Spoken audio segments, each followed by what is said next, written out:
नमस्कार, अस्सलामु अलैकुम। लाइव हिंदुस्तान पर आप देख रहे हैं वीडियो शो दीन दुनिया और मैं हूं इमरान खान।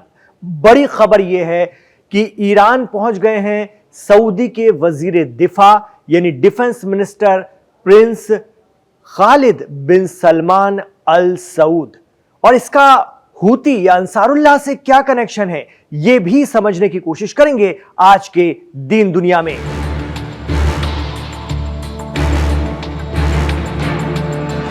जी हां, एक्सपर्ट ये कयास लगा रहे हैं कि यमन के अंसारुल्लाह को समझाने और कंट्रोल में लाने के लिए अब ईरान ही एक वाहिद रास्ता है। यही वजह है कि सऊदी डिफेंस मिनिस्टर और आला अफसरान को आनन फानन में ईरान पहुंचना पड़ा है।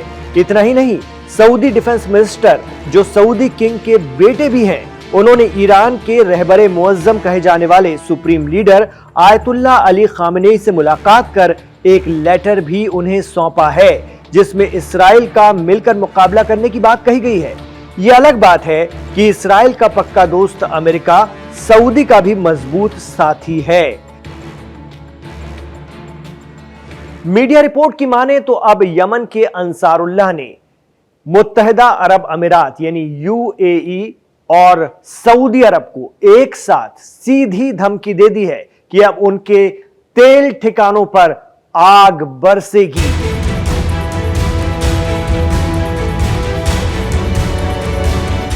अंसारुल्लाह ने बहुत सख्त लहजे में कहा है कि अगर आपने ये बेवकूफी की तो फिर हमारी तरफ से कोई माफी नहीं होगी। दरअसल पिछले 2 दिनों से यह चर्चा मंजरे आम पर है कि सऊदी और यूएई की मदद से यमन के दूसरे हिस्से, जिस पर प्रो सऊदी अब्दुल रब मंसूर हादी हुकूमत का कंट्रोल है, वहां से 80,000 फौजियों का हूतियों के कंट्रोल वाले इलाके में घुसने का प्लान है।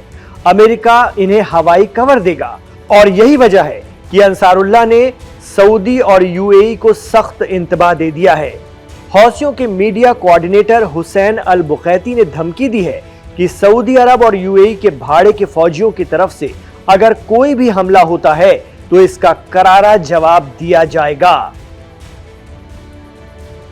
अल बुखैती ने दावा किया है कि हूतियों की फौज इस तरह के हमले का मुकाबला करने के लिए पूरी तरह से तैयार है।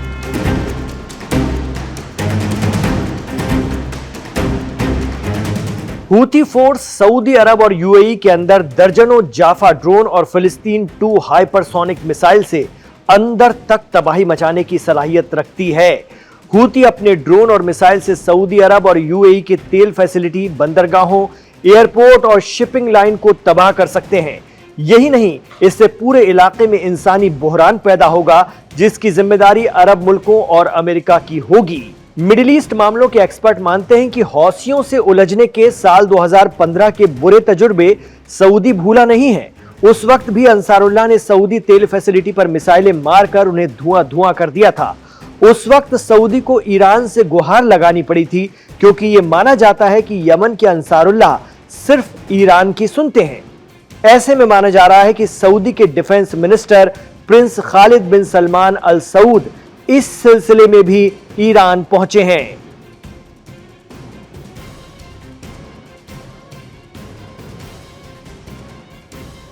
मिडिल ईस्ट मामलों के जानकार और असर टाइम्स के हेड शौकत भारती कहते हैं कि सऊदी की पूरी कोशिश रहती है कि यमन को हूतियों से और लेबनान को हिजबुल्लाह से खाली कराया जाए, लेकिन जब ये तंजीमें सऊदी पर हावी होती हैं तो फिर उसे ईरान की याद आती है।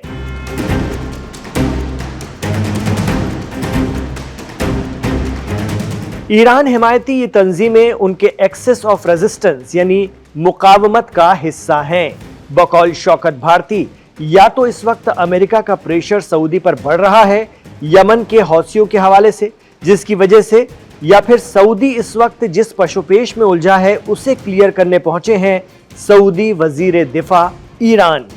शौकत भारती कहते हैं कि अगर ईरान अमेरिका बातचीत टूटी और किसी भी सूरत में अमेरिका ने ईरान को निशाने पर लिया तो इस्तेमाल अरब मुल्कों के बेस होंगे। जवाब में ईरान इन्हीं मुल्कों में मौजूद अमेरिकी बेस को निशाने पर लेगा, यानी तबाही अरब मुल्कों में भी होनी है। शायद अपनी इसी मजबूरी पर सऊदी ईरान से बात करना चाह रहा है। क्योंकि खित्ते के अरब मुल्कों पर अमेरिका का खासा दबाव रहता है, उनकी अमेरिका के साथ बड़ी साझेदारी है और कई मामलों में वो अमेरिका पर पूरी तरह से डिपेंड भी हैं।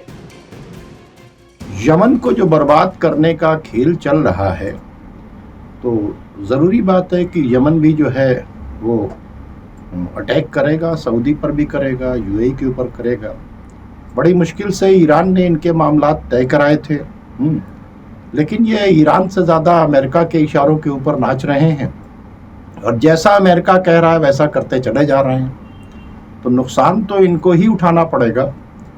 अब ये डिफेंस मिनिस्टर वहाँ के ऊपर गए हैं, बैठकर बात करें, क्योंकि सऊदी अरब एक बहुत बड़ा नाम है, ना सिर्फ मिडिल ईस्ट में बल्कि वर्ल्ड मुस्लिम्स के अंदर।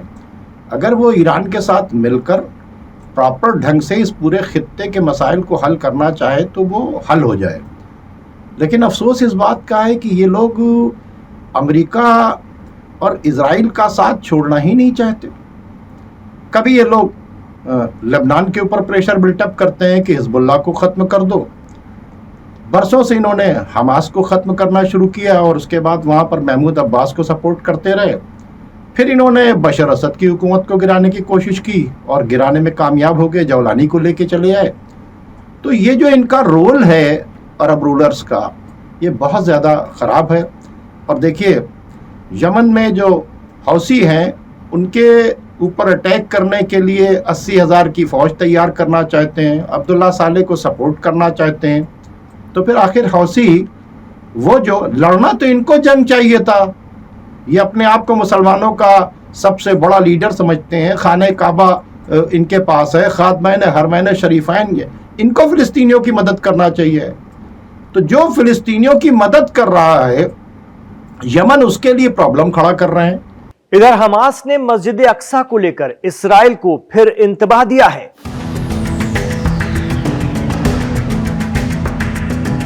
हमास का कहना है कि अल अक्सा मस्जिद की तारीख और मौजूदा सिचुएशन की अगर कोई भी खिलाफ वर्जी करता है तो वो आग के साथ खेलेगा।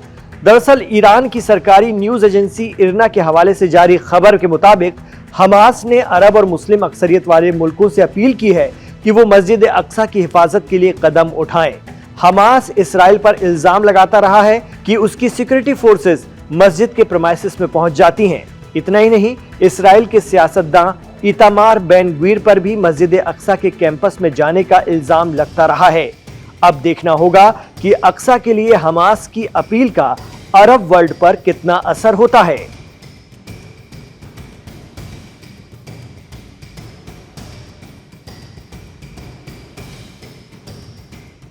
तो ये था आज का दीन दुनिया। आपको कैसा लगा हमें कमेंट बॉक्स पर जरूर बताइए। इसके हवाले से आपकी जो भी राय, मशवरे और तासुरात हैं कमेंट बॉक्स पर बताइए, हमें खुशी होगी।